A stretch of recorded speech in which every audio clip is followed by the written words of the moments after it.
nakikita ko, syempre, hindi mawawala yung part na proud kami dun sa naging achievement po namin. Pero ang more on para maka-inspire. Kasi ang binibenta po namin sa negosyo na to, hindi lang naman yung income na malaki. Lagi ko ang sinasabi sa kanila, kung gusto mo mag-front row, hindi niya ibibigay sa iyo yung pang-everyday mo.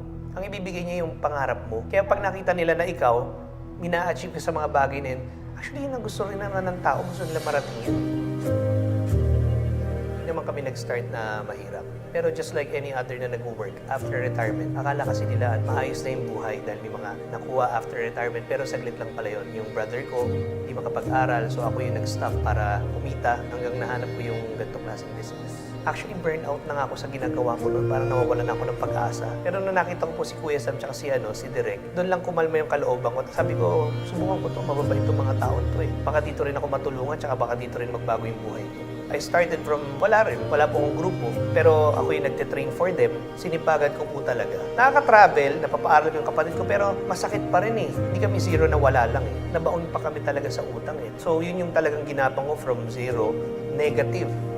Akyat to zero. Siguro yung naging comfortable na talaga kami kahit papano. 14, 15 po siguro. Medyo okay na. Hindi ako nagkakamali. Doon ko po nabili yung first na sportswear ko. Kaya kahit paano sabi ko, pwede ko masabi na mas okay na ako kaysa dun sa dati. Kung tao na tumulong talaga na bumago ng buhay namin. Si Direk RS po talaga, tsaka si Kuya Sam. Yung mom ko kasi, nag-work din po dito sa front row. Sabi ko, Direk, for the meantime, okay lang ba mag-work muna rito yung mom ko? Basta yung makakain lang po kami ng 3 times a day, okay na.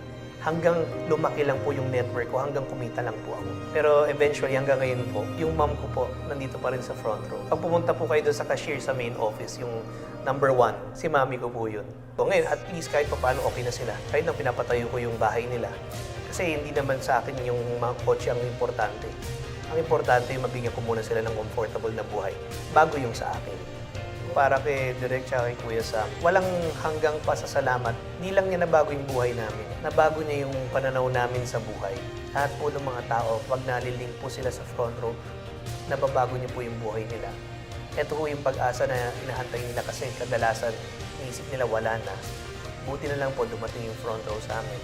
Millionaires Club, hindi ko binibilang yung millions na kinita mo. Para sa akin, siguro mas maganda yung bilangin natin yung mga buhay na nabago natin. Yung mga tao na na-inspire po natin. Tsaka yung importante rin na talaga is yung mapalitan yung mindset nila. So, nakikita mo naman sa kanila na kailangan nila talaga ng tulong. So siguro pinaka-importante na nagawa namin bilang Millionaires Club is nabago namin yung mindset ng tao. Na from wala, pwede palang meron. I am Sir Christian Villanueva and I am forever front row. First of all, gusto namin magpasalamat sa inyong lahat sa walang sawang suporta, sa maraming taon na namin kayong kasama. Marami na tayong buhay na binago.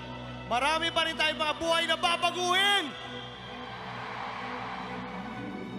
Ngayong araw na to, kaya na nating sabihin, we made history. Front row, payaman na ba? Payaman na ba? Payaman na ba? Thank you! Only at Front Row.